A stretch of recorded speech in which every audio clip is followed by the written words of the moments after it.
materi pemeriksaan yang pertama sama hari ini. ya? Iya, pemeriksaan saksi. Jangan sampai bolak-balikan fakta ini.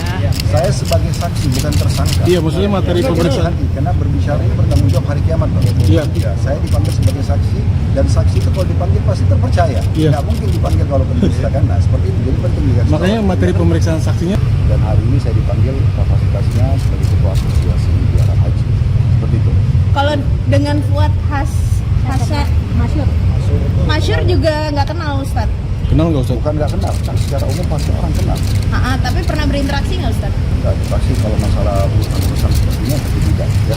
Ustaz, ada informasi soal ada aliran uang ke pejabat Kementerian Agama, bener Saya nggak nggak Ustaz? tahu. Soal Karena pengurusan paspor. Saya murni berhubungan dengan PT Muhibah yang di Pekanbaru yang saya sudah sampaikan yang lalu. Mereka tawarkan kepada kami kan tadinya PT Zahra ini murni furoda, ya kan? Kemudian datanglah, sudah kami bayar hotelnya di sana, sudah kami bayar visanya.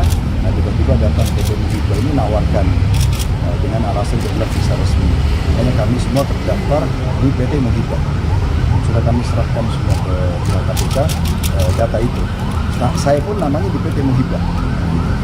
Nah, pada saat kami sudah keluar di sana, kami berangkat, ya kami tahunya itu dari PT Muhibah.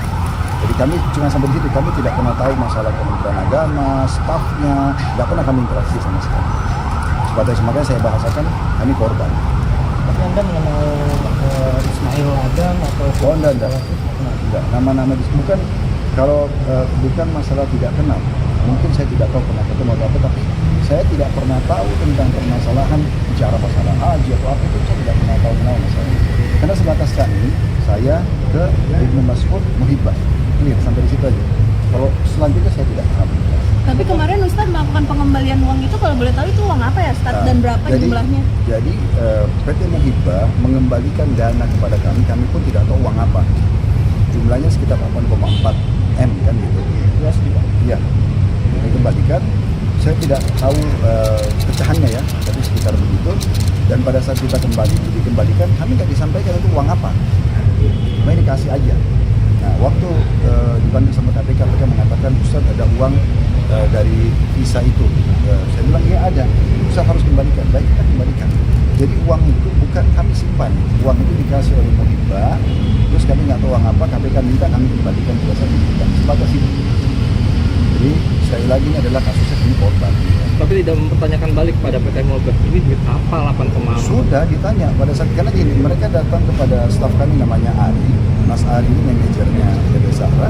Kemudian dia hanya mengembalikan dan mereka minta tidak boleh ada kamera, nggak boleh ada, tiba-tiba dikasih ya, di satu tempat di musola.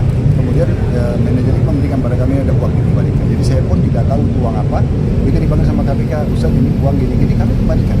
Dan itu dikembalikan memang dari Muhibah ke kami tidak tahu apa statusnya, diminta sama KPK kami kembalikan. Itu dikembalikan setelah ada penyidikan di KPK atau sebelum? Kan kami tidak tahu uang apa. Jadi pada saat KPK minta baru kami kembalikan karena kami tidak tahu statusnya uang itu apa. Nah, uang itu diberikan itu kapan? Waduh, jangan ditanya masalah tanggal, saya tidak bisa ingat itu. Ya. Tahunnya 2024 atau 2025? Download Tribun X sekarang. Menghadirkan lokal menjadi Indonesia.